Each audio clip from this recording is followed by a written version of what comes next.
Good morning, good morning, good morning. Ngayon ay magluluto tayo ng ampalaya, no?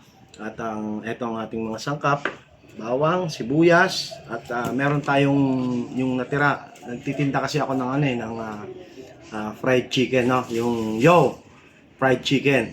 At may rebusado, tsaka yung atay. May natirang konting atay, yun ang ating isasahog dito sa ating ampalaya, no? At ang pinaka-importante para maihanda natin yung isang masarap na ulam para sa ating mga mahal sa buhay, syempre, kailangan samahan natin ang pagmamahal. At yun na nga, abangan nyo. Ngayon naman po ay gayatin na natin ang ating ampalaya. Mundo, mga kababayan ko, dapat lang malaman nyo, bilib ako sa kulay ko, ako ay Pilipino. Sunod naman po natin ang paggagayat ng sibuyas. Siguraduhin po natin na tayo ay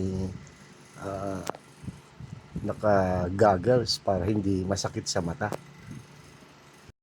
Mundo, mga kababayan ko, dapat lang malaman. Guys, be sure na nakapaghugas muna ng kamay, ha, bago kayo siyempre maggayat, humawak ng pagkain na ipiprepare natin para sa ating pamilya.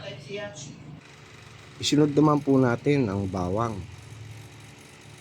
Magbalat na tayo at gayatin. Mundo, mga kababayan ko, dapat lang malaman nyo, bilib ako sa kulay ko, ako ay Pilipino. Kung may itim o may puti, meron naman kayong manggi, isipin mo na kaya mong abutin ang iyong niniriti.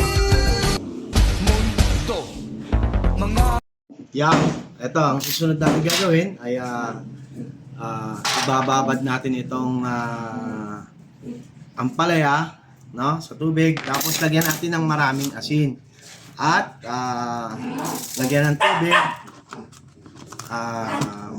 lamasin para yan sa mga anak nating maliliit na ayaw nila yung medyo mapait na ampalaya. Mundo, mga kababayan ko, dapat lang malaman nyo, bilib ako sa kulay ko, ako ay Pilipino. Alright, banlawan na natin, hugasan para mawala yung sobrang kalat. Kung may itim o may puti, meron naman kayong manggi. Now guys, pag-init na tayo ng kawali, tapos lagyan na natin ng mantika. Konting mantika lang, okay na yan.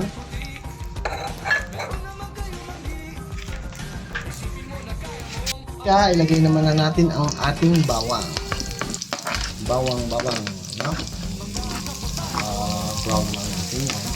Then isunod natin yung maraming sibuyas, no? Kasi kami ay taga Mindoro, dito maraming sibuyas. Kaya mas preferred namin na maraming sibuyas. Bumabango na dahil yan ay local na bawang, no? Yan yung maliliit, hindi yan imported. Then pagka nag-brown na siya, huwag na natin hintayin masunog, ilagay na natin yung ating sibuyas. And then isunod na natin yung ating natirang atay, no? Masarap yan, masarap talaga.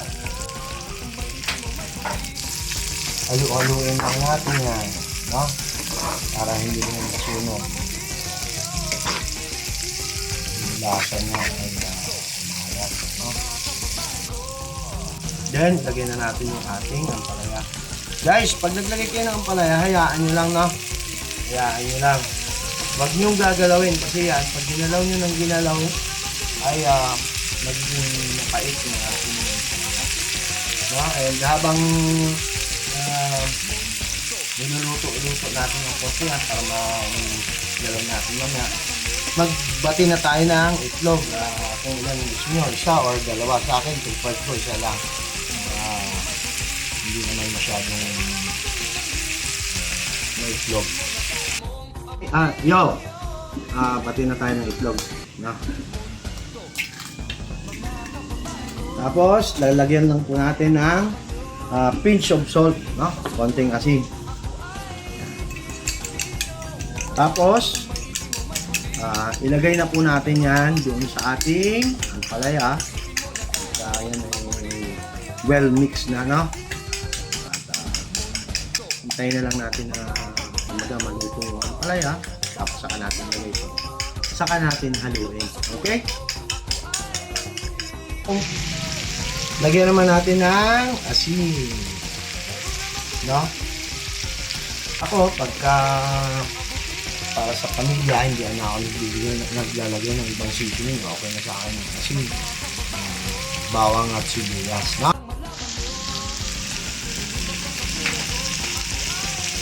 Pagka na medyo nalanta na siya, no? Isunod na natin yung itlog. No? Yan natin siyang medyo malanta. At yun, no? Malanta na yung ano. Pwede na yan. Lagyan na natin yung ating egg. No?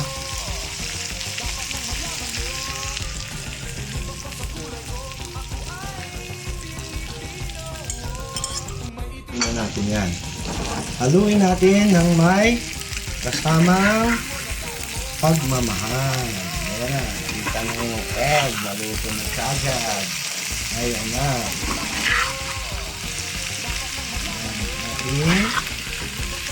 Ayan na, no? Baby egg. At atay ng baboy. Yaw! Alright, tikiman time! First bite, tignan natin kung hindi nga mapakla, no? Minute.